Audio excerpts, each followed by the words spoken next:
All right. So let's just get it going. And we want to thank you for coming on today and introduce yourself and your page. You know, it's like an alter ego sometimes running a page, but tell us a little bit about yourself. Yeah, so my name's Patrick, and then the Mariner Muse guys, it's me, my friends Travis, Charlie, and Anthony. All four of us went to high school together.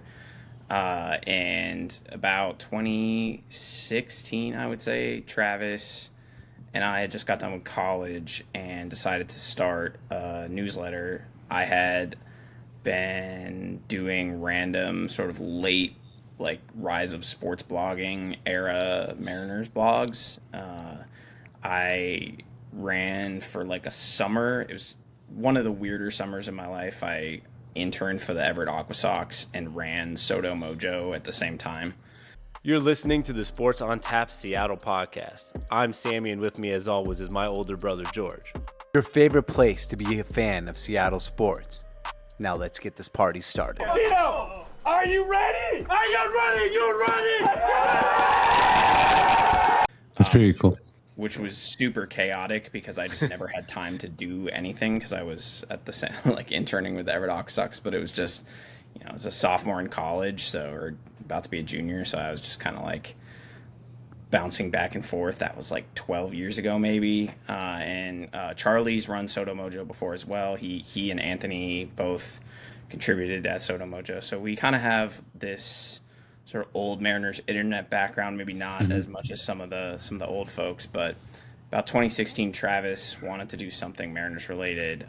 He's really good at initiating projects, so he and I were doing a newsletter for a while. Charlie and Anthony were contributing. About a year into it, we made the Twitter account, and I would say the newsletter stopped maybe about 6 months after the Twitter account. We were extending it to like 150 people, not doing too much, but it was something fun for us to do, and we kind of just ran out of steam with it as things go. And then in like 2021, I would say, was when we started maybe getting a few more followers on our Twitter account. And I think kind of part of why the account has gotten to where it is because a lot of those sort of StatMuse accounts started popping up all over the place for various different teams. Ours was not ever that, and still isn't really. Like, we've never had like the pixelated image of the Mariners player as our profile picture, but I kind of think that's kind of why it took off and what it was. That was just the name of our newsletter, or newsletter, actually. What we Newsletter. A little Freudian slip there, but it just came out of that, and I think that's part of why in like last season when the Mariners were really good, that stuff started to pick up because people just assumed that we were kind of the Muse Mariners account, and it's never really been like that. But obviously, as an old Mariners internet person, I think it's been a real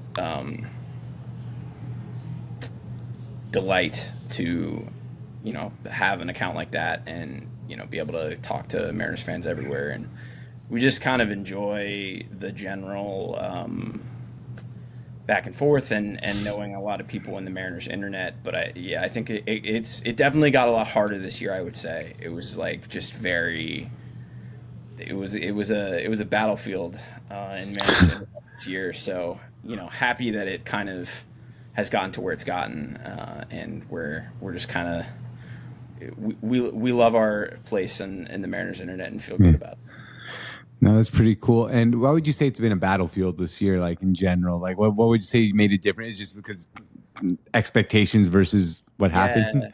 I think it's kind of what's been hard for the Mariners has been hard for the Mariners internet. It's it's so much easier. We have bad batting averages. Yeah, exactly. Can't keep running from third.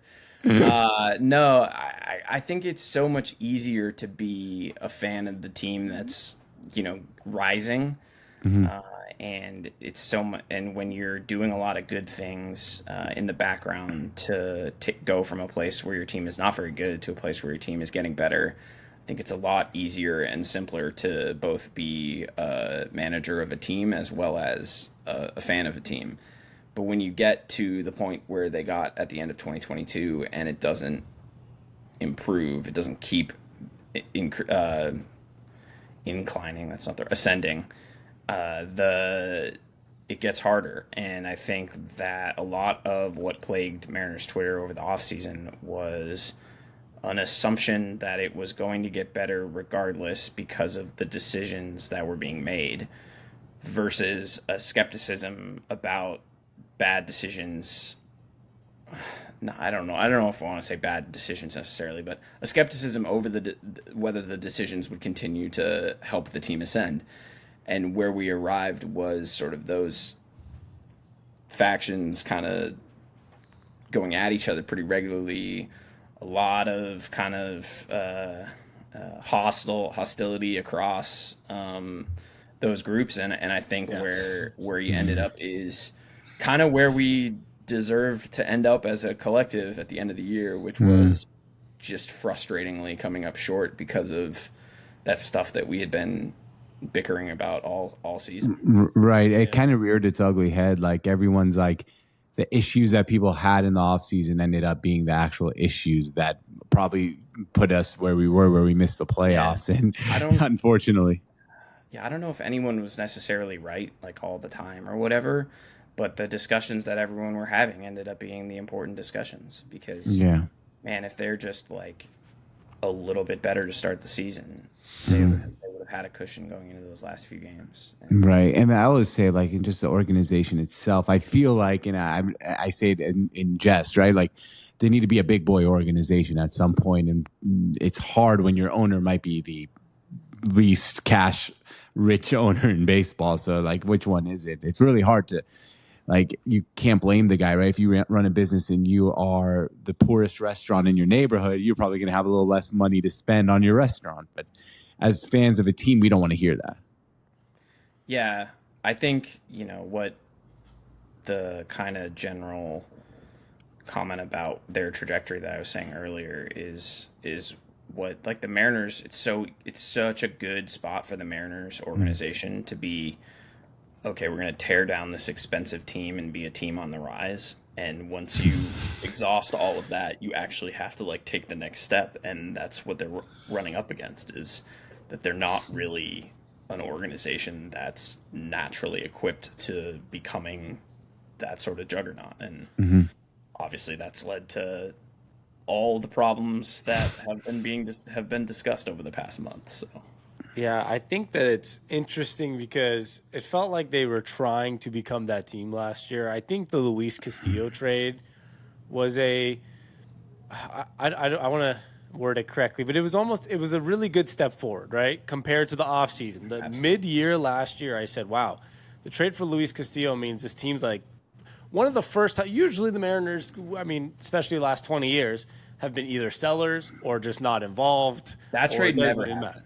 Yeah. That trade never happens in the history. My whole childhood, right? Our whole childhoods. We weren't seeing Luis Castillo, like an ace, one of the top 10 pitchers in baseball, be traded to the Mariners mid-season to make a playoff push. And that was on top of an offseason where, yes, Julio is not a signing, obviously, but like you had some of the farm finally coming up. You signed Robbie Ray, another important piece. So I felt like a good, progression. But then you come to this year, and I want to say it in two ways because it's not as negative maybe as it seems after not making the playoffs, right? Because, okay, we won 88 games, and the two teams we were only 2 games behind are playing to go to the World Series right now. So, yes, there is some positives in that technically. I hate to be the technical guy, but we were right there, right? It feels this close. Yeah, but at the end of the day, we ended up selling this. Kind of. We sort of. Yeah. It was like a weird situation. We sort of sold at the deadline. Pretty much say you sold when the closer basically the only move you made was trading the guy that's the closer for one of the teams in the NLCS.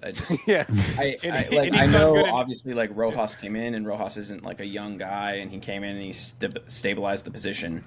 But yeah, I mean, I think you can pretty well say that you sold. I'm pretty hard line on saying that was a sell. Look, Yeah, like the when the best closer team available. is saying it's a sell, when the players are coming out and getting frustrated and Yeah. saying we were sellers.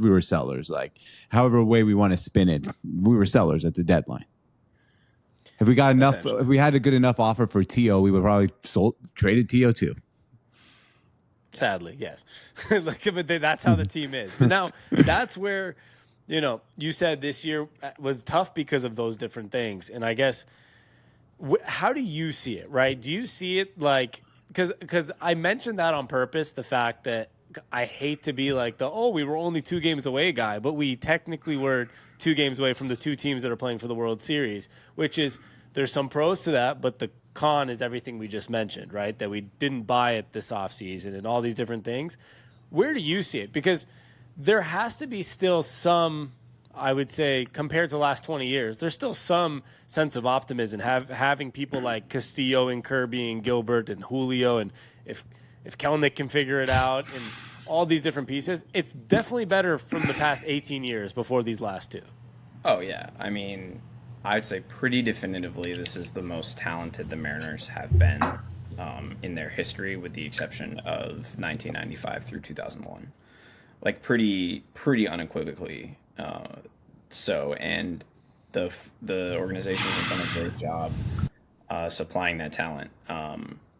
Where I think the 2023 season went wrong is so much of what's gotten the Mariners to this point, with the exception of the just no-brainer walking into some person's house in the Dominican Republic and signing like one of the 5 best players in baseball when he was 16 years old, which is obviously like a huge part of why the Mariners are where they are, is just lucking into a generational center field player like that. But I think part of why the 2023 season played out how it was because so much of what got the Mariners to the end of 2022, losing that series to the Astros, but still feeling like they, broke through the glass ceiling of making the playoffs, is because of the creativity of what they had done. I think they were notorious for kind of cycling through and finding creative avenues. Like the Padres trade in 2020 was one of the more creative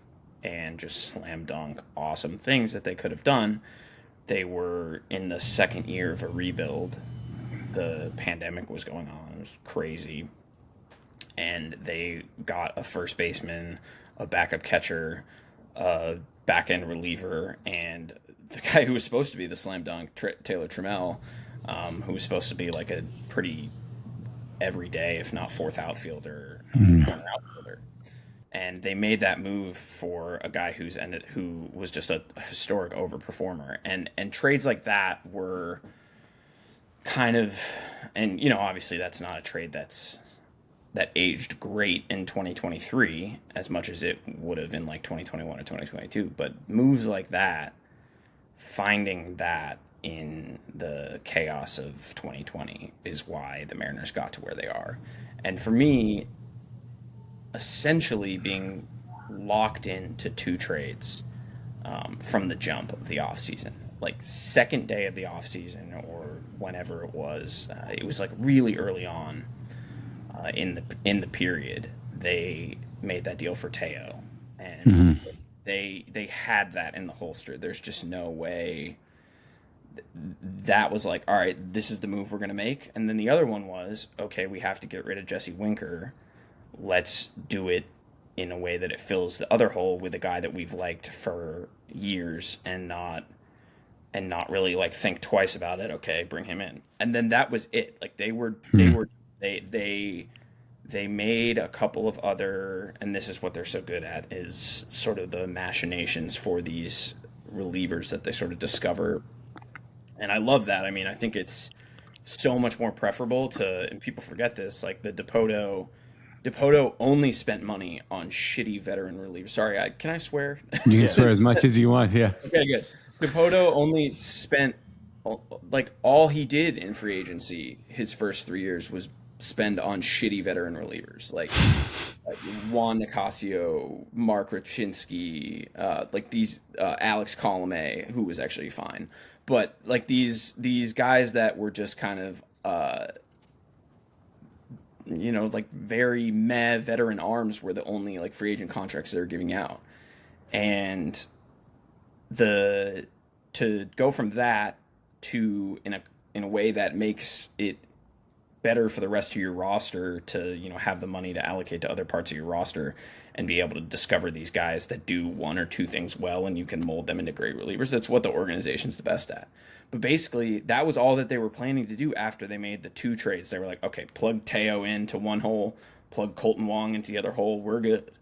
And they went and got AJ Pollock. I've been told that they had to like ask for the money to be able to do that. They didn't have it, and they were like, "We need $7 million, please," and they got it.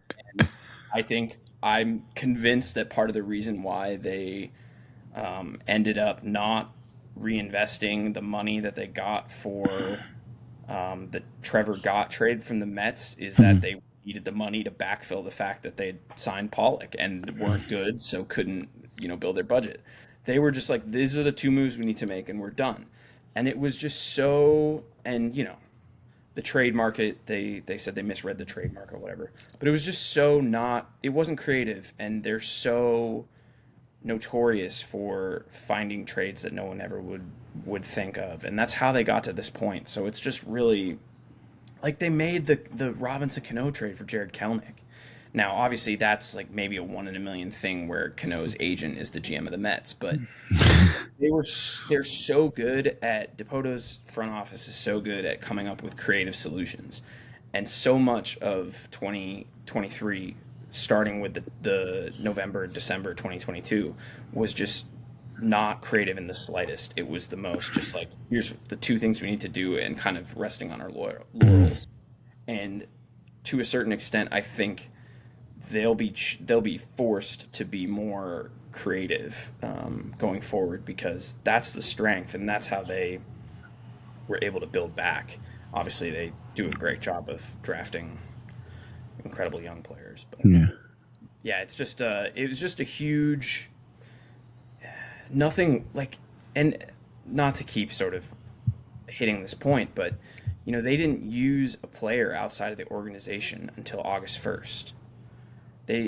Every player that played the first 4 months of the season was in the organization on opening day, and I can't believe they did that. Like they weren't.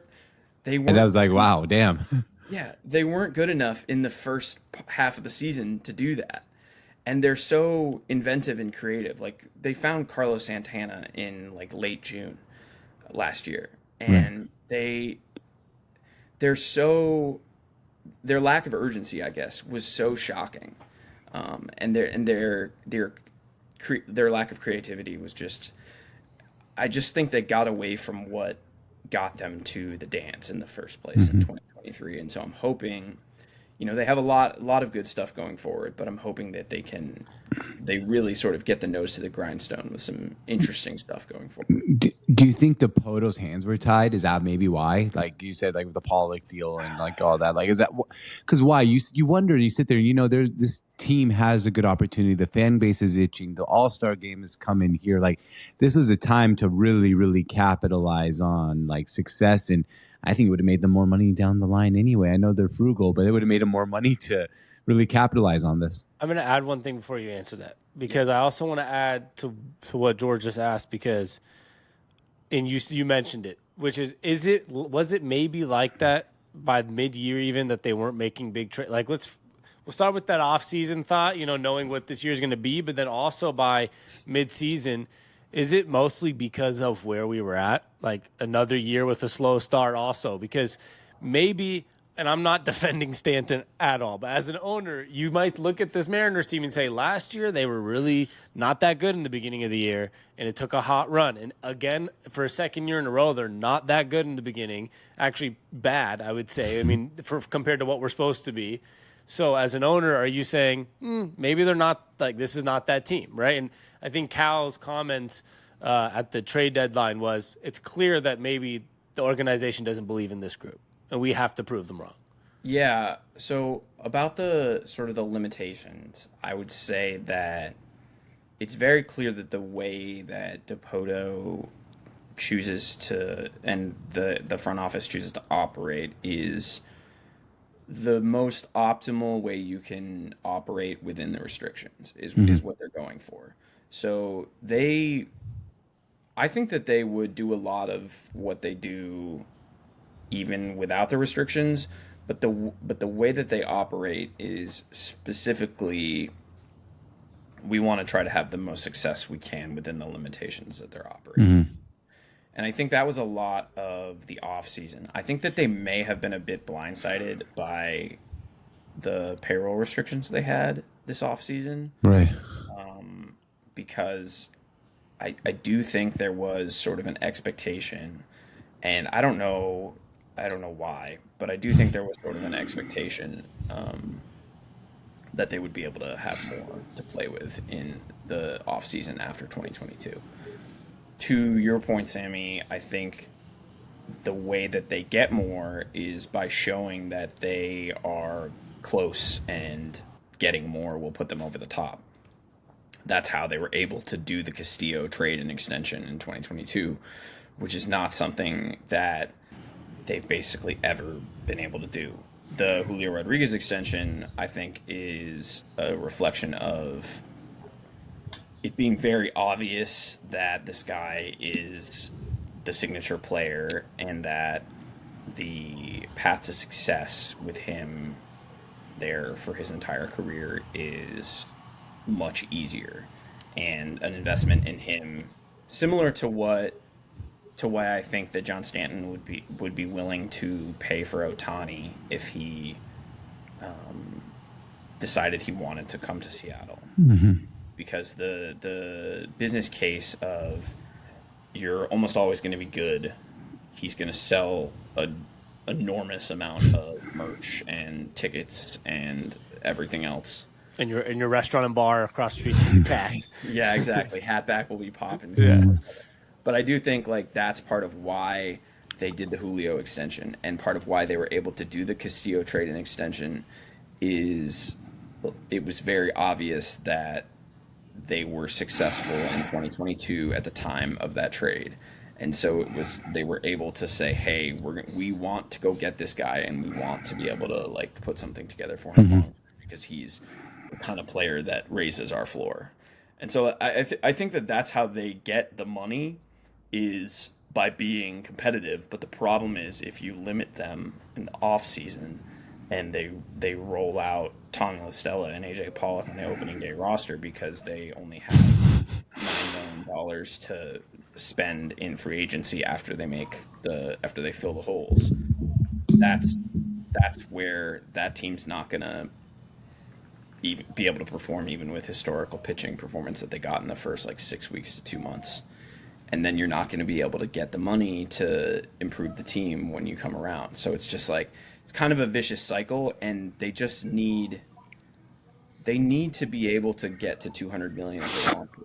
Like that's really the bottom line for me, is they don't always have to run a $200 million payroll, but if they have an opportunity to bring in a player that's going to improve the team significantly for $15 million a year, they have to be able to do that. Like they're just so handicapped if they don't know if they have $5 million to spend at any time.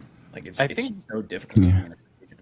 It sounds like your thoughts are essentially that if, like, when Stanton knows that it's somebody like an Ohtani or Rodriguez or Castillo, like, I'm going to have a star for 5 years, maybe the spending's more possible compared to this is an $8-9 million player that might be around for 2-3 years. Like, how is this going to work over a long-term period? Or like, it's like those middleman moves, right? That's where a lot of the issue comes from. It sounds like more than it is, I wouldn't pay for Juan Soto if he walked in, or Ohtani if he walked in.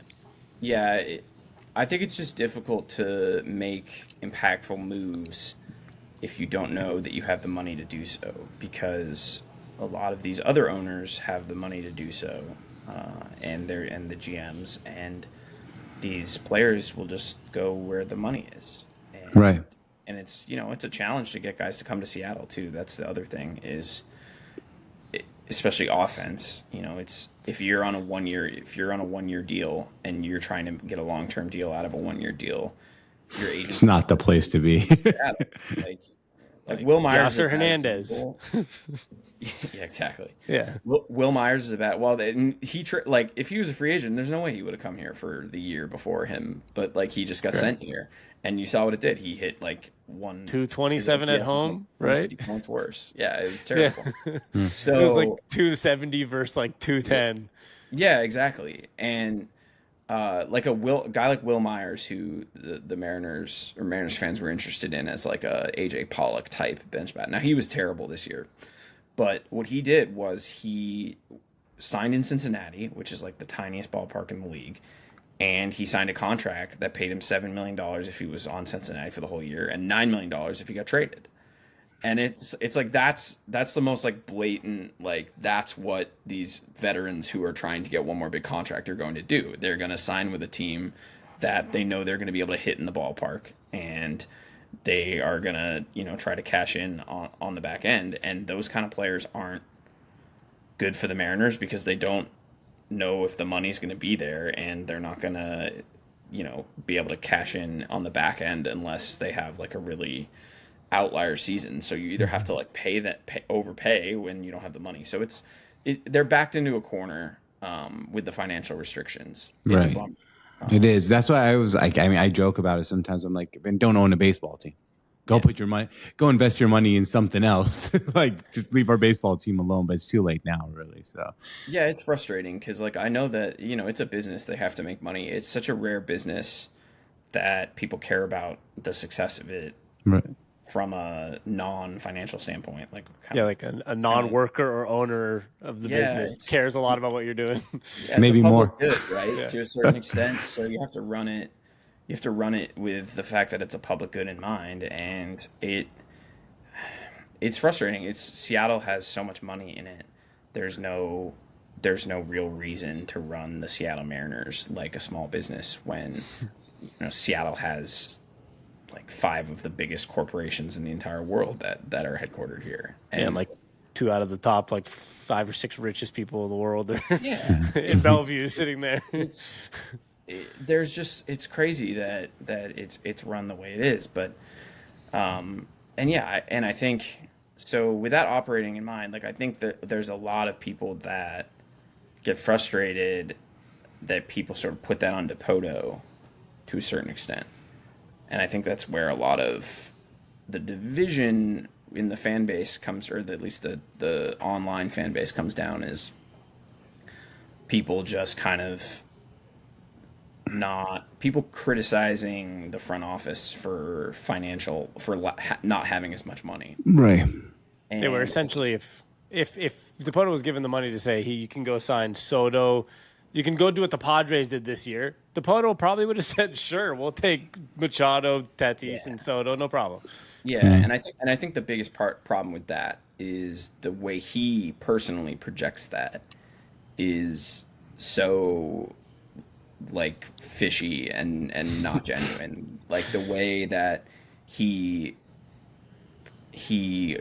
projects pride in being able to cut corners with creative trades, and the way he just always endorses we're doing our best within the financial restrictions we have strategy as some sort of big brain like genius baseball strategy. Like the fans don't want to hear that. Yeah, and we all have a friend like that. A guy who's like, I saved $37 this month on my electric bill by turning off my unplugging my microwave, and like you're like, I don't care, dude. Like, Yeah. And Dipoto's that guy in the baseball sense.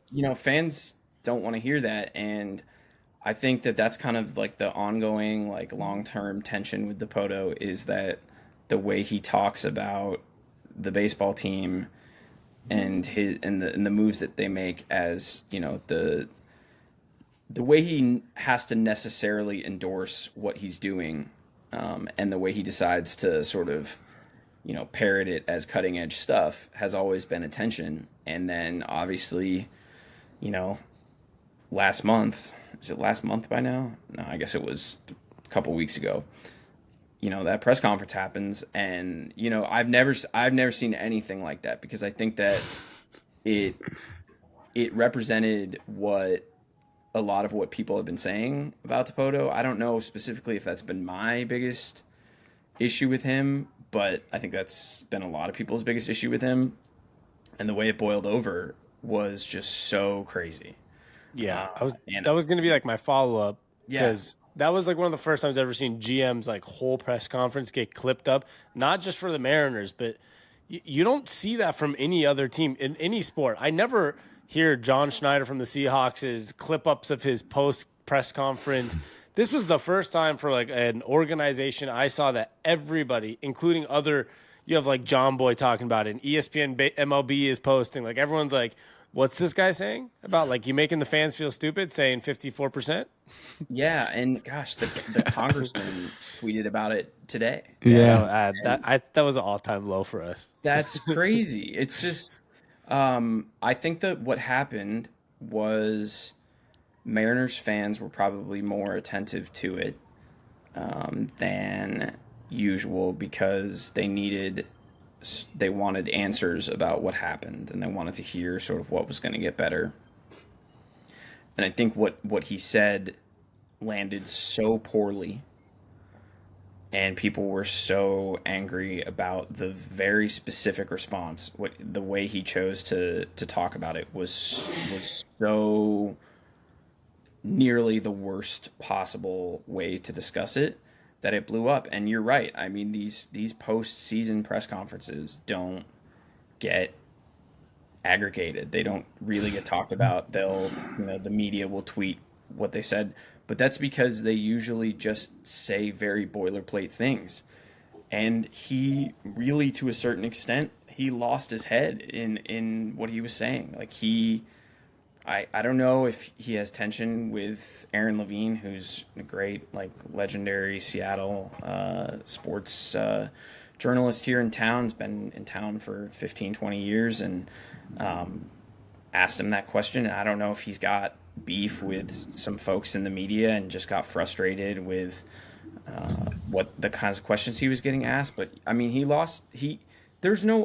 could, 2 days later, he obviously was some version of apologetic about it, but he lost the plot with it, and that's just such a crazy moment that really, like, there were so many ways that this season could have just like fizzled out over the last like 2 weeks and just kind of been like, okay, well, we're on to the next, we're turning the page.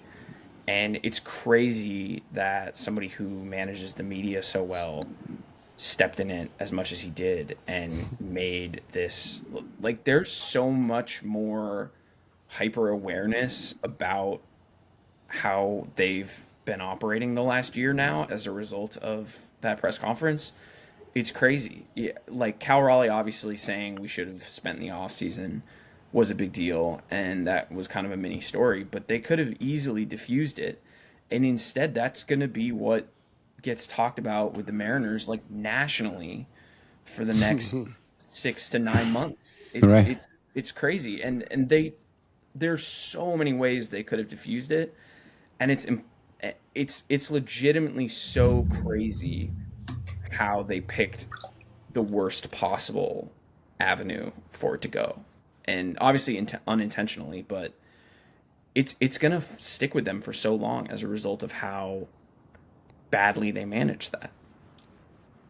Yeah, I mean, I want to bring up one thing for a second because you did mention the tweet. I just want to, for anybody that's wondering what the tweet was, because I think it's worth it. I brought it up from your guys' page. It was a Republican, Representative Adam Smith. He's a Democrat.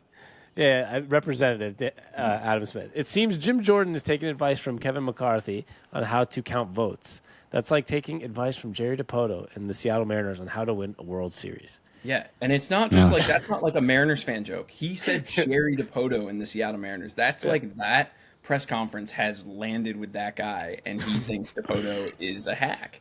Yeah, and that's crazy. Like, Dipoto, in political jargon, like, we're talking about Jerry Dipoto. Yeah, it's like, there are people that think Dipoto is a hack, but I feel like that was an extreme online opinion. And like you pay really close attention to the Mariners and you hear Jerry DiPoto's weekly radio interviews and you get pissed off because he says stupid stuff sometimes, kind of opinion.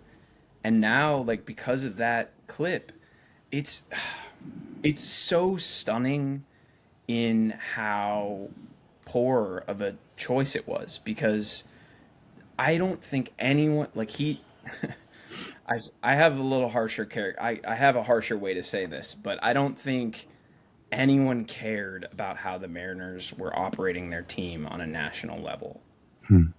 And he was kind of just able to exist, the 54% thing, which I want to just say the 54% thing is very clearly a reference to their specific winning percentage this year. And that's, I think, how that became about. People are always like talking about like the merits of it. It's just, he just said like that number because that's how many games they won this year. But the 54% thing, that kind of like general philosophy of we're going to try to be just good enough to get in the playoffs every year without having to sacrifice anything that compromises our ability to do that year after year. That mentality, no one would care that Jerry DiPoto was running the team like that. People would probably praise Jerry DiPoto's team. I mean, there's the people that like decided to like write columns about how winning 54% of your games on a regular basis is actually like a good goal. Like that's like not necessarily a bad thing. And he could have like gotten away with running the team like that to the ire of maybe like 25% at most Mariners fans and no one really caring. But the way he went about that in that press conference, everyone in baseball across the country now knows about that. And the thing that they know about how Jerry DiPoto runs the Mariners is he runs it conservatively without the goal to win the World Series and trying to not, doom the team by spending too much money and setting them back. And that's so bad for the Mariners, like to have that be the national reputation. Like, just let their national reputation be the fact that they have Julio Rodriguez in center field. And George Kirby is one of the best and they're amazing at developing young pitching, and they're on their way. They're on their way up. That's it. Simple as that. We don't need the attention that 50. I think he probably wishes he didn't say it, right? I mean, 100%. Like, and he wasn't planning on saying it, but like you said, he maybe has a bad relationship with someone, and he lost his cool. And when you lose your cool, sometimes you say stupid shit, and he got caught saying some stupid shit. It's like, it's mind-boggling. He's so good at occupying the 54% position. Like, he's so good at running the team to be just over 500 on the brink of playoff contention every year. And, sometimes it'll work, sometimes it won't. And that's like the philosophy. But the fact that he said that in the press conference and the way that he said it is going to make it harder for him to actually do that going forward, because the spotlight on him doing that again, like if they win 87 games next year and miss the playoffs again because the Rangers and the Astros are too good, it'll be the same thing again. It'll be like, this guy runs the team like this, and it doesn't work. Yeah, and I think one big part of that also that I think is so interesting about the situation is you've kind of mentioned it, but it's like, it's also the way you say things sometimes, right? And for sure. He had the ability to mention the 54%, but also mention it maybe in a different way, like adding on to the point that that's not necessarily always our goal, but that's like the benchmark, but we'd love to win more than that. Like, he wasn't even trying to like BS himself. He kind of like, he was literally saying like, we're doing you a favor and it's going to be at this mark here. And on top of that, he's not trying to tell us that he's trying to take the next step at some point and get better than that. So he could have done a much better job, because if you break down the 54% thing, yes, you could logically understand what he means, right? Like, I know he gets a lot of hate for it, but the Diamondbacks got less than 54% in NLCS. We get it. If you have 54% and you start to make the playoffs, and that's fine. Like, I'm not saying there's anything super wrong with it, but it's the fact that he wasn't trying to explain that the goal is 54% maybe at a minimum, and then like our goal is to maybe even be above that. He made it so clear that the goal is to stay there, and then added the doing a favor part, and then added on top that other teams will essentially be crippled aka teams like the Texas Rangers who are on the ALCS, because they signed these guys, because they signed Marcus Semien and Corey Seager and they Cripple me traded for a World surgery. Series. I don't Like care. in a couple years, they're going to be so like in such a bad place where it's like we're the only team to never make a World Series, and we're telling other teams that if you sign players, you're not going to be set up for success. So I just can't comprehend necessarily why he wasn't able to say it, but with maybe some added like let me say what I want to say, but with some like sugar coating, right? Like it was very unpresidential, is a good way to put it. Yeah, for sure. I I think it's totally what you said. It's the way he said it. It's really not. It doesn't matter. The people that were sort of parsing the actual things that he said are less. It's less relevant than the way he said it. Right. And I think that the media reaction specifically was people in the media in Seattle that are tired of the way he talks to them reacting in the way that they did. I think people in the Seattle media, especially KJR, shout out to everyone in KJR, but I think hearing the way he does interviews and the way he talks about, and especially because I think they have maybe more like real like Seattle Mariners fans over there. Like, to a certain extent, part of why I think Mike Salk talks about the Mariners the way he does is because he's not from here and he doesn't care about the Mariners. But there's more actual Mariners fans on KJR. They're like real like born and we're raised from Mariners Seattle. fans. We grew up as Mariners fans and we care about this team. We don't actually care about baseball maybe as much as some of the folks at the other station. Now that's not true up and down, but like the minutia of baseball. But you get more of like the real like Seattle people over there, and I think the part of the reaction that pissed people off so much is this guy is running my baseball team, and he's talking to me. I'm a person in the media, but also I'm a Mariners fan. He's talking to me in the way that he's talking to me, and I am so offended by the way that he is talking to me, the Mariners fan. And I think that's the biggest problem, right? Is because if he had just gone about it and not made a story out of it and kind of just talked it through in the most sort of guarded, media safe manner, this wouldn't be a problem. We wouldn't be talking about it. It would have blown over. You'd have asked me who the Mariners should sign in free agency already, and we wouldn't be thinking about it. But he did it in the way that he does it. He turned his sort of smarm, like, I know more than you do, up to 11 in the press conference in front of the media. And they cooked him for it because they're tired of the way he talks to them like that all the time. That's the only way he does interviews. And that's why he got cooked. And the viral videos were just because of the ridiculousness of what he said. But a lot of it was totally out of context because they don't listen to Jerry DiPoto interviews on a regular basis, but the people that do, and the way he communicates pisses off that they were like lit on fire over it, and Like it's just they were sick of it, and he got sick of it to the point where he, like you said, he went to an 11, and he was like, "I'm going all in." Though that he was saying the things he was saying because Yeah. he says he's like microaggressive all the time about the confidence he has in the way he runs the baseball team, but it was like to insane degree, and I think it's just like I remember the way I watched the clip that Jake Garcia posted the first time. I was just like, is this AI? Like, I can't believe like he's you never know these days. This brazen. Because it was just like such an escalated version of his normal sort of like doing you a favor was like next level. Like, I'm doing you a favor, like your team's not gonna be crippled in 8 years. And it was like, oh, he's defending himself at like you said, 11 instead. Like he's taking it to a whole nother level where like, listen guys, I got you to the damn playoffs after 20 years. I'm right and you guys are wrong. Yeah. But I think there's also frustration on his end too, not just by the media and stuff, by his restrictions too. Like, I'm sure, as much as like, I hate to say it, but they're kind of puppets for the ownership group too, him and Scott. Yeah. Like, and at the end of the day, they're just like any one of us. If we were in that position, we want to keep our job as general manager and manager of the Seattle Mariners.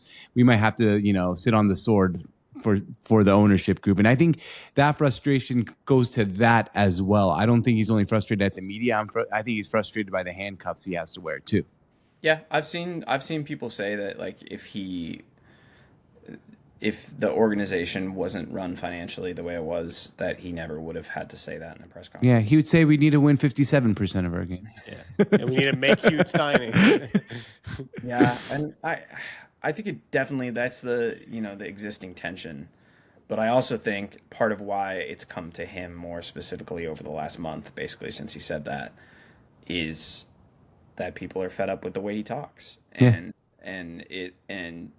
if he would just, and I think I said this in kind of a various different ways in certain threads, but if he would just like stop doing interviews and run the team the way he does, I think it would just be so much better. And that's not like I would like him to be less transparent. I appreciate that the Mariners organization is transparent, but I just think the way that he does transparency now is like so played out that the organization needs to they need to communicate boringly. I'm sorry. Like, Right. Yeah. The insights being interesting are cool, but when the insights are telling fans to fuck off, essentially, Yeah. it's not going to work. Like, It's like, shut the fuck up, I'm doing you a favor. yeah, Right? like, Like, the insight cannot be that condescending. Like the No, it insight, can't. like here's how we ended up signing this prospect. Yeah. It's like not. You need to be more boring, and you need to be less. The controversy is not good for anybody involved, and it was just such a mistake. I know. It's like, fuck you, but come to fireworks night on July 5th. Yeah, exactly. You know, like, Like, come to Star Wars night. We'd love to be sold out. Like, thank you. I love going to Mariners games, man. It's one of my like, favorite things, and it's so depressing that I feel part of the way I feel about them right now, which is just like really angry about how they treat people like me who are lifelong fans. Yeah. Yeah, I spent too much money on gear, tickets, and I've given you guys too much money to be told like we're not trying to win that many games. Like we're just trying to make it through on our budget. And I'm like, well, I think it was like 6 years. Was it like 5 or 6 years ago, Sam? Before we even did this, I took a year off of the mayor. I told Sammy, I was like, you know what? Like 2017 or something. I think it must have been 2017. I was like, you know what? Fuck them. They don't care about me. They make me feel like shit. I'm taking a year off, and I don't think it was that 2017. I can't tell you anything about the 2017 season. I'll tell you this, though, they didn't make the playoffs. Not a good season. So I think it was like a 60-win season, wasn't it? Like the worst season of the last 10 years. No, that would have been 2017. Would have been, I think, 75 wins. I'm almost sure that's the exact number. That's the year all their pitching. 78. 78. Okay. That's the year all their pitching fell apart. They had no pitching by like August. They traded for Marco Gonzalez because they had no pitching. And yeah, no, that was the year all the pets' heads fell off in the rotation. So nice. Well, that was a good year to take off then. Yeah, no, it's good. No, you picked the bad early Dipoto year. Yeah, but no, now I can't take any more years off, unfortunately. But fortunately and unfortunately, but I don't know, man. This team just gives me a headache. Like, if it was a football team, 17 games, maybe I could like tolerate it. But it's 162 games, and sometimes you just feel like really you're getting slapped in the face so often by them. Yeah, it's my fiance, she found out I'm a Mariners fan, very early on in our relationship. She was just like, she's like, I understand like why you go crazy about this team. Like now she watches. She's actually from Houston originally, so maybe it's harder for her to understand because their city always just like the last 10 years they just fucking win games when they're not like they just keep doing it.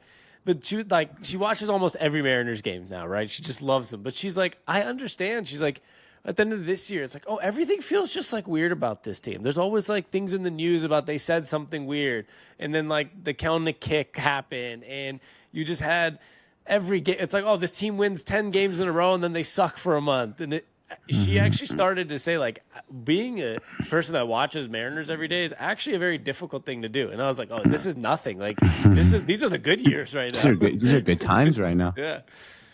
Yeah, I can't say I had as much fun as I did last year this year. That's true. It was a lot of angst and a lot of frustration throughout the year. August was very fun, obviously. But even in August, it was uh, like when is the shoe gonna drop? And it really, When's the letdown? It really did. Yeah, I think what you said about like the Kelnick kick and some of the just weird vibes in the locker room this year. What Paul Sewald said the other day, or yesterday, I guess that was. I think yesterday on Chris Rose, right? Yeah, on Chris Rose podcast. I think that was super interesting about how basically what happened with George Kirby would never have happened if Paul Sewald and Robbie Ray were there. And I think a lot of what happened with the lineup throughout the year is what a guy like Carlos Santana, as cliche as it is to say on Mariners But they loved Twitter, them in there, right? oh, Like, they should have re-signed Carlos Santana.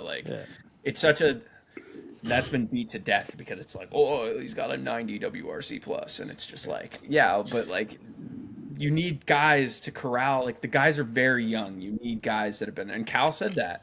You need a guy in the room that can set the tone for how you need to act and conduct yourself to make a run to the playoffs. And losing Robbie, honestly, and it's just the heat of the season that you're like on to the next kind of thing.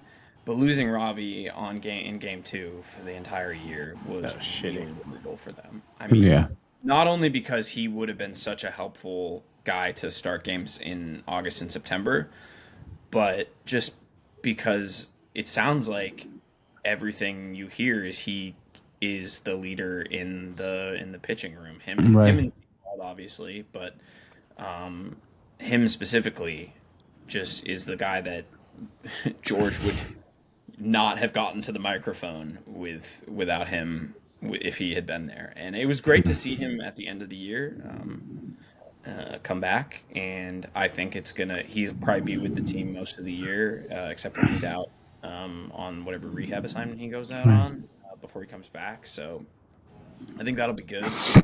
He won't be pitching for about half the year, but just having him around and yeah, because I just think it was a team that didn't have a ton of leadership throughout the year. JP's obviously the man, and Cal really stepped up, but it's not guys that have that kind of winning experience. And the guys that they did bring in, like Colton Wong, who's been to the playoffs a bunch, and AJ Pollock's been in the playoffs a bunch and played well in the postseason, notably. But it just the guys need to be able to ingratiate into the locker room too, and those guys just were terrible, so they couldn't. It didn't help very much. It's tough. Like they really need to be. That's definitely something this offseason they need to pay attention to, is getting a guy that can sort of help set the tone. Now, I think Eugenio Suarez is good at that, but it's just they really need like their players to not all regress like they did in the beginning of last year. Like that's just they really need to find whatever. Seattle Mariners baseball, folks. Yeah. I don't know if it's the weather or what it could be. Like there must be something to it. Yeah. It has to factor in a little bit. I think they just showed up and they kind of got hit in the face with a lot of stuff last year.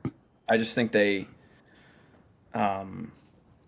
just didn't have the spark that they did. Mm-hmm. And I don't know. I don't know how they fix it. Like obviously Ty France needs to go to Driveline and figure his stuff out. I didn't really have that big of a problem with Eugenio Suarez this season. I feel like he's kind of what he is as a player. He is what he is. It was just, I think my problem with him is not him. It's what we ask him to be. Like he can't be our. He's not going to be an all-star third baseman. Yeah, he can't be our third or fourth like most reliable hitter. He needs to be our sixth or seventh most reliable hitter. I mean, he's one of my favorite players that they've brought in. Me too. In a long time. I think he's just an excellent dude to have around. He's a great competitor. He's a really effective clutch hitter. But yeah, he just wasn't very consistent at the plate throughout the year, and so that really hurt them. And then obviously like Ty France, who's been kind of a incredible doubles hitter, doubles gap power type guy for his career, and just like his hit tool is insane. Right. Just had a lousy season. Just Yeah. like up and down. There was really no, besides like in Kansas City in August, there was like no Yeah. real time when he was totally like locked in at the plate, and there was no sun breaks for him at all this year. It was just so bad.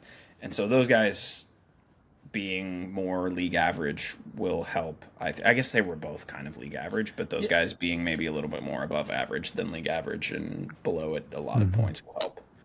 With Ty France, I feel like Suarez. I was looking up the numbers just because I was trying to remember. I mean, with 22 home runs and 96 RBIs, he's a 20 and 100 RBI pretty much guy. And I know he wasn't a finalist for the Gold Glove, but he was right there. He's like one of the top five, Oh, yeah, I mean, five even though guys. he didn't get it, like I think his defense was the most valuable thing he contributed on a regular basis. Except and then runs batted in, but yeah, it's a big part, right? Like almost having 100 RBIs and having the Gold Glove play at third. That's worth it. The thing with Ty France that was extra frustrating is I feel like once you see him become an All-Star last year, and I know there was probably there was some regression after he was an All-Star, but I felt like you would expect not just a disastrous season the next year, right? Like at minimum, I know you called it league average, which it probably is, but when you see a guy be an all-star and the way he played this year, it doesn't feel league average. It feels like such a letdown because if that piece plays just 10% better, maybe we're an 89 win team or maybe a 90 win team and right there. But like that's a guy we're relying on to be a top 4 or 5 batter in the lineup. I mean, he could have been batting 8th or 9th by the end of the year, and I wouldn't even react to it because it's like he really couldn't hit the say ball. about Ty France in 2023 is it was a league average from like hitting metrics perspective, but it was not valuable to the degree of league average. Like he had a 104 WRC plus, and I think he probably was above average in OPS plus two, but he to only be worth half a win for an entire season like that is not. That's a below average value, even though it's slightly above average. Right. So it really just wasn't. It wasn't a valuable player. Like that's the biggest Simply thing. put, yeah. It was just a guy that like he would mostly hit singles. He's super inflated by the fact that he has a version of walking that he does twice as well as any other player, aka just taking it on the arm. Just like, leaning in the elbow. Yeah, he has that. Like he takes advantage of that, and I'm not sure whether I think that that's why he hits poorly because getting hit on the arm makes him a worse hitter, but I think that that's a lot of his statistical profile is inflated by that. But I think that part of the problem with that being kind of his approach is that when he gets to first base, it's the least valuable thing you could possibly have on first base.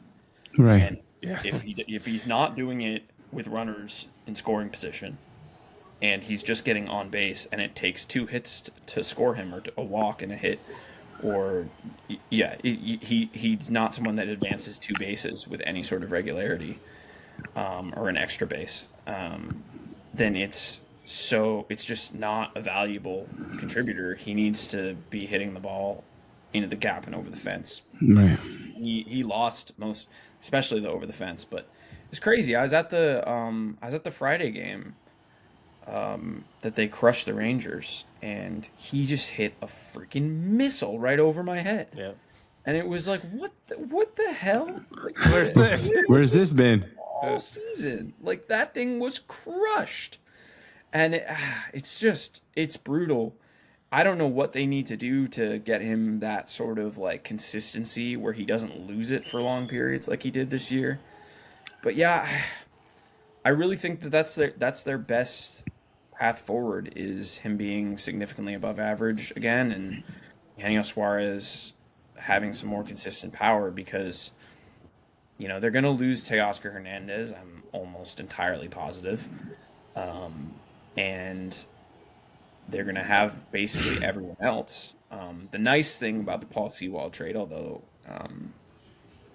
quite controversial at the moment, and he is the highest leverage reliever for one of the 4 teams still in the playoffs, is that they kind of did the offseason trade for guys to try out at second base already, which is good. Right, with Bliss. Because I hate have Bliss and Rojas. Because I hate that genre of move for them, because it's produced 2021, 2022 Adam Frazier and 2023 Colton Wong so far, and I do not want to see what the third attempt would be.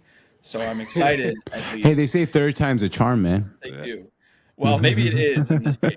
They decided to do it in the middle of the year instead, and the idea of the 9th spot in the order being occupied by a version of Josh Rojas, who was exactly the kind of league average 9th hitter you need in a strong side platoon at second base. And if they'd had it all season, they'd be in the playoffs. And Ryan Bliss, who's like a really exciting prospect in a lot of ways, that has limitations, but I feel like is the exact kind of player to sort of be a spark for the team. On the weak side of that is that's great, and it's so nice that they don't have to go get some, to use my favorite word for Adam Frazier, some slapdick off of a roster that they're being given away for a bucket of balls, and this guy is going to be the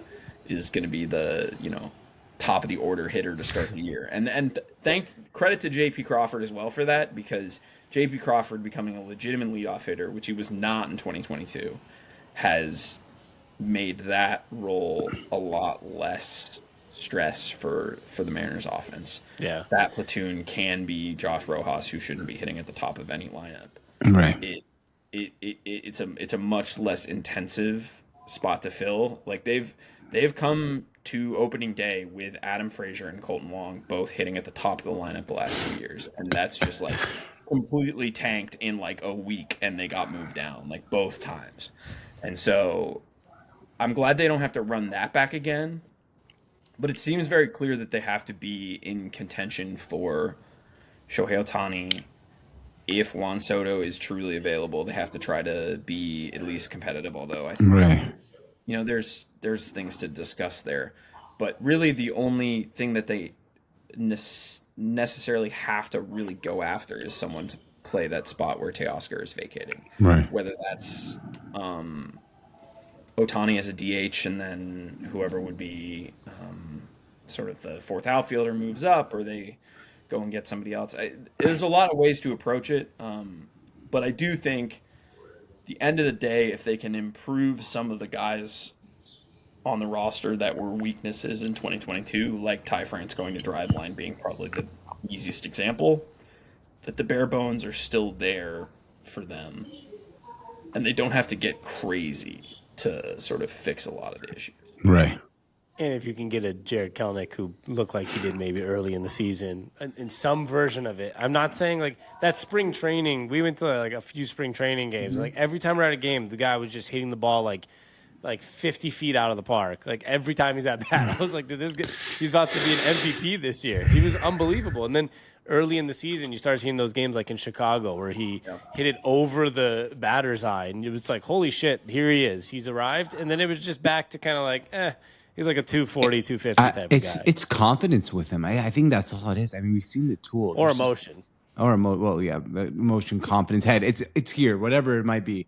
It's not the skills, I don't think. I think he has all the tools. He's talented for sure. Yeah. He's such an interesting subject because it's so controversial, first of all. Although I think less so maybe since the kick. I think the sort of like, if you talk about Jared Kelenic, 5 people will come on with opposite opinions, has kind of died down. Yeah, somebody says he's angry, he never smiles. The next person he's not that good. Person says like, I love him, he's the best. Like, like it's like both sides. I think it's calmed down a little bit. But yeah, I just think the way he was at the end of the year was so weird.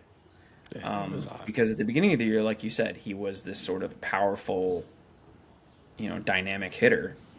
Then he kind of like lost his feel and was striking out a ton. And then what he came with at the end of the year was this guy who was just an insane. He drew so many walks at the end of the year, but he had no pop in his bat. So it's such an inconsistent mess that I really just have no idea what to make of his 2023 and how to spin it forward. But I do think, like, obviously, if he's around next year, well, first of all, if he's not around, he's been used in a way that is probably pretty additive because they probably won't trade him unless they get something quite helpful for him. And he probably wouldn't be sort of a principal trade piece anyway. But I think if he's around next year, I'm pretty comfortable with him having a pretty good role. Same. I do obviously like he won't play as much against lefties until he kind of is showing that he's in a faux groove. But I think it's I don't think we're having the conversation we were last year where you're not sure if you're giving Kelnick a starting spot. I think it's pretty obvious that if he's around, he's starting in left field or right field. And if not, let him go. Like, do something. My fear is he ends up somewhere, I don't know, like Colorado one day and is batting 280 with 35 home runs.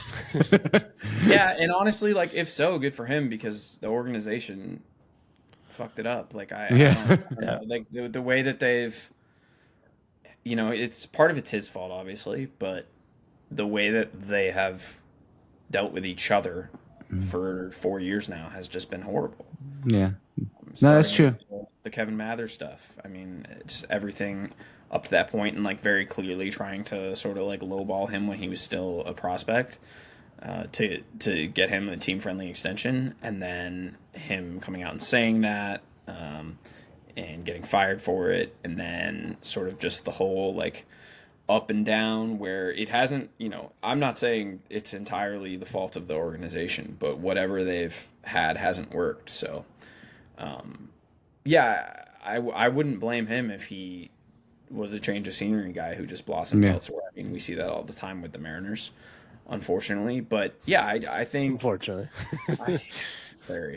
I think he's pretty locked in to a starting outfield spot this year, and I actually think that that's a good thing because I think he's a good guy to have in your team at sort of the mid to back half of the active roster. I think he's a quality contributor who they just kind of need to figure out what the best system is for him because he's just so erratic from a performance standpoint. They just need to sort of find what the best day-to-day role for him is because I do think he's talented and he's a cut above just sort of the Mariners roster fringe type guys. Right. Very much so, I think, it's man. I could say a lot about. I was gonna keep going on something about Kelnick, and I was like, you know what? I mean, we're at hour and 7, so I was like, I'm gonna refrain from. I was gonna start another topic there, but I am gonna ask you 2 quick things before we go, and we definitely want to do this again sometime because it's a great time. And we love talking Mariners baseball. One, I'm going to ask a question from this is going to be a quick one. A question from Twitter from Mariners Jersey Tracker. He's the one that did the the awards, which you guys got. That was super nice. Yeah, that was cool. And you guys got the Best Mariners Account award. It was really cool. Hopefully next year, he was talking about doing the Trident Trophy. That was kind of cool. Hey, if someone wants to mail me a Trident, I will not say no. I'll take it.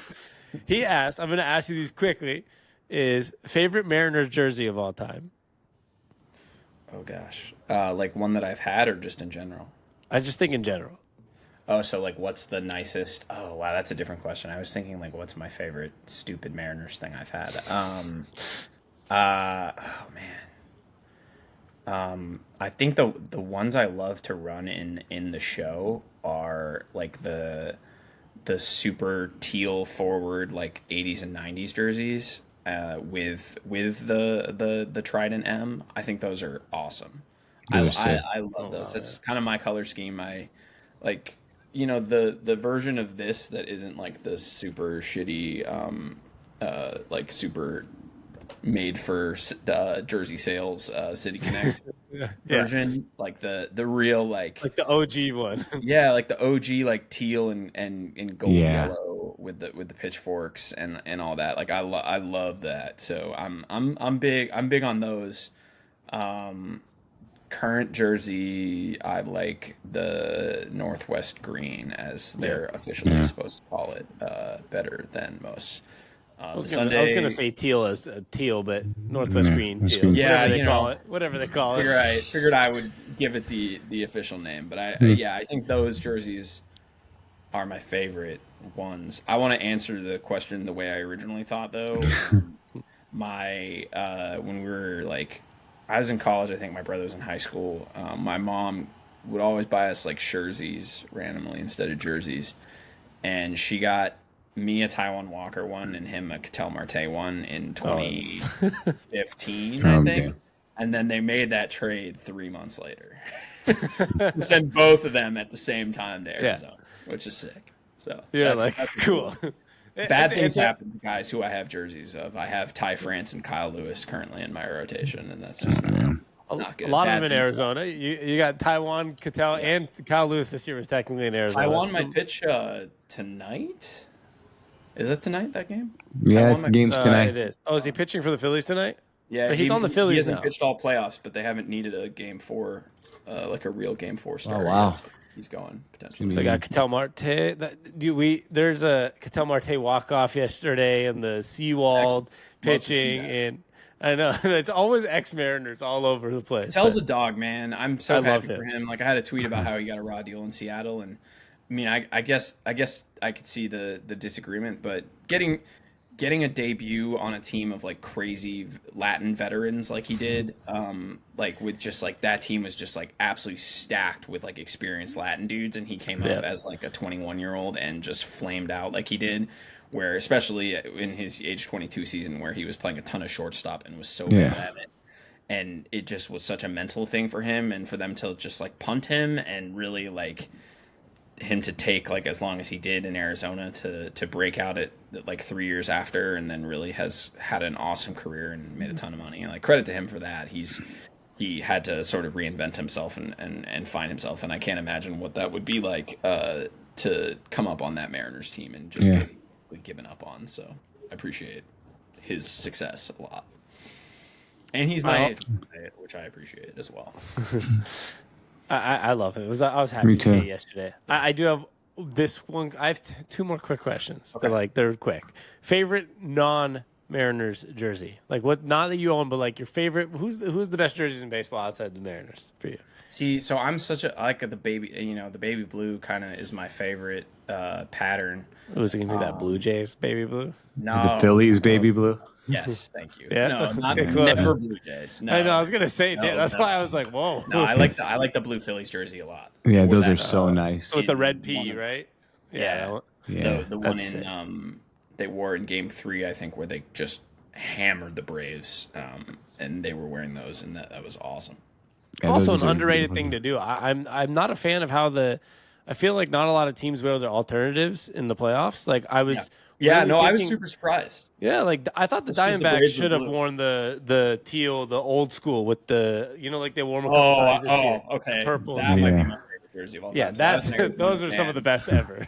When I was a kid, before I moved to Seattle, I was when I was like 6, I thought the Snakes jerseys were super cool, and so I loved that team for a while. And when they won the World Series, that jersey, Luis Gonzalez is like my original favorite baseball player, and he is just like, those jerseys are the best, and I love it whenever they wear that because they've been through a lot of unnecessarily bad jerseys as Right. Shitty changes, yeah. So bad. they like got like rid of those that gray jersey. and That jersey's crimson the ones best. they tried. Oh, like the gray Yeah. and crimson ones they tried with like the red and gold shoulder pads type Bright of thing. red, no. Yeah, Yeah, I was like, what are they? Right now they're okay, but like they're better. Yeah, yeah, They, but they like fixed. They changed the scheme unnecessarily, yes, and from the purple and green, which were just the best, and they they have gotten better. They refined the scheme because the scheme they originally changed when they changed the scheme the way the colors were awful, but Yeah. they refined it in a better way. But anytime they wear the purple and greens, it's just so sick because those are I such know. good jerseys. They should have those, and I think they should have. I have the hat. It's not here. It's over there. But the Diamondback with the D snake. That's the one that they should. Oh wear too. yes, the Yeah. D snake, the D. Oh, I had one of those hats when I was little. Oh, those are the best. Yes, Those are absolutely. good. Yeah, but I also like the Phillies jerseys. Well, before we go, I want to just mention the playoffs right now, and I have a question for you, and then you can just tell me what your thoughts are on the playoffs. Yeah. This Astros Rangers game has been in delay for the last like 10 minutes. I think Garcia just got thrown out after his home. He hit a home run to take a 4-2 lead, and then next time up, of course, you can guess they pegged him. And he freaked out. It's like the Oh, I classic have to go Astros. see this. Oh my god, I've Yeah. just been like staring at this screen for a while. Oh Yeah, my god, no way. And Dusty Baker's still like he's going at it with. This has been like a now. 20-minute delay. Like it's maybe been 20 minutes of them just screaming at each other because Who hit Garcia him? would not. Do you know who the pitcher was? Was it Presley? I think Was it no. Presley? I think they just brought him. I think they might have both gotten kicked out. It might be Presley. That's a good question, actually. I'm not sure. It might be Presley, but I know he went straight at the catcher, like got pegged, turned around, got in his face, and then like everyone kept pulling away. He was doing like that push off where he tries to run around and go back and get him. So It's still going too. Yeah, it's still going. It's been like 20 minutes. It's because so now they have runners on first and second, no outs, up 4-2. Texas is still up, but Astros, of course, pegged them after his next time up after his home run. When you watch these games, like for me, I know for my brother, it makes no difference to him, he says, but like for me, None. I still like I don't want to see Texas win the World Series. I want it to be Arizona or Philadelphia, Okay. but like Same. I root for the Rangers so badly over the Astros still. I don't know what it is. For me, no matter what it is, I can't handle seeing Houston win. So I definitely want to make it clear that I am not one of those people who is cheering for the Rangers to succeed. So I'm right about the Mariners needing to spend more money. Want to be very clear that that's not why I'm cheering for the Rangers. But absolutely, man, I was watching. Okay, like, so you game feel me. two. I was watching Game 2 on like whenever that was earlier this week, and they were whooping them, and I was like, oh my god, like I want the Rangers to win so bad, and I don't know. That's how why, I felt. but I it was just like, occurred to me. I was like, man, I just want somebody to beat the Astros, and I was like, God, like I hate both of these teams, like I can't stand it. But then when I got there, I was like, oh wow, I'm just so in the tank for the Rangers because I just cannot. I like want the Astros to finally lose the championship series so bad. And then they Me lost too. twice over the For years, me- but- For me, it doesn't matter. Like I hate both of these teams. Now, whoever comes out of this, I'm rooting for the NL team hard. Oh, absolutely. The problem for the Mariners would honestly be the Rangers are another team that hasn't won the World Series. And, like, obviously Yeah. the Mariners are the only team that hasn't been in the World Series. Yeah. Still. But there's still a list of, like, I think 7 teams that haven't Yeah, been in the World Series. the Brewers, the Mariners, Padres. Yeah, Rockies. Yeah, Rockies. Yeah, the there's, like, Rockies. the I Nationals forget the Rockies aren't even there, exist. Not anymore. Yeah, Nationals The got Nationals were the last team that hadn't The been Rays. until they did that, so it's just Yeah. the Mariners. Yeah. The Rays, yeah, for sure. Yeah. So there's like 6 or 7 still that haven't, and the division rival crossing that off, the one that hasn't won crossing that off would be pretty brutal. I Yeah. agree, but I'd still much rather see the Rangers go win the World Series than the Astros. Like it's just, and maybe it's elevated for me. My fiance lives in Houston, right? So she has brothers, sisters, brother-in-laws, in-laws that all love the Astros, and so to me, I'm like, I can't fucking handle it when I literally get texts from her cousins and people like, oh, Astros again. I'm like, fuck off, I hate this team. Like, you guys know I hate this. Like, I just want them to lose. Like, I've never rooted for the Rangers in my life for a game, but like you said, watching Game 1 and Game 2 when they were winning, I had this weird joy, and I'm like, why am I so excited about the Rangers winning? I must hate the Astros. Yeah, no, I really don't like the Rangers at all. Like, especially like some of their players just like drive me insane. The one that just got hit and it being probably number 1 on that list. But yeah, I just couldn't. I sat down and I was like, oh wow, I really am just cheering for someone to beat the Astros. Like, Yeah, me too. overall. And like maybe like obviously I'm super pro Phillies. Diamondbacks, I'm fine to bandwagon, but if they beat the Phillies, I don't think they're winning the World Series because I just do not think they're the way that they have showed up in some of these playoff games. Like, and it's how they played the Astros at the end of the year too. They just like their bats can go for like 4 games in a row. If they win the World Series, it just shows like how much it doesn't matter. I really worry about that with them, but I think I need someone to beat the Astros. That's like priority one, and I found myself just being like, oh my god, the Rangers are like they're gonna do it, so I need them to do it. And yeah, if they go up, so it's 4-2, right? It's 4-2 right now. Yeah. Runners on first and third, 2 out. So they would make. Wait, is it 2-1 right now or 2-2 Well, the it's series? 2-2. 2-2. So Yeah, it'd be 3-2. So And Houston sucks at home, which is weird, but they just do. what is wrong with that, huh? Like their whole like they had changed the batter's eye with like 2 weeks left. That's so weird. Yeah. And I know. again, the team that's like the one thing they're like notorious for is cheating to win at home, and they're oh man, what a weird turn of events for them. That's crazy though. I feel like I'm that like Trump video where he finds out that Ruth Bader Ginsburg died right now when you're telling me about this Astros Rangers brawl. I'm like, I'm just hearing about this. This is the You're first like, time. what's going on here? Yeah, there was a lot. So I'm trying to like process this in real time as you're telling me, but it's I think Abreu got ejected as well. yeah, there was a couple it was Abreu. Yeah. Dude, that guy's good. That's I love though that it looks like Garcia's first reaction was to go fight Maldonado, which is that's a guy that knows exactly who's making that call, and like, he knows it's not the pitcher. He literally got hit. he's like no, this. he's fighting Maldonado right away. It's like, oh, you are in control of this, and you are telling him to hit me. So that's exactly what's going on. Like, we know what happened. I love that court sense there by Garcia. Well, we'll let you get to catching up. We'll it's been an hour 20, but we've had a good time, so it kind of dragged on a little. I hope we didn't hold you too long either. Yeah, but I'm happy to come back on it later in the off season and actually talk more like off season stuff because I feel like there was just so much to decompress about with all the bullshit that's been going around. It felt like a therapy session, to be honest. Oh man, yeah, gosh, I talked way too much about that press conference and like the overall philosophy, but it's so they could have let us move on, but they just had to. They had to stoke the flames one more time. They had got to make us feel like shit again. There we go. Yeah, I love it. Yeah, we'll do this again soon.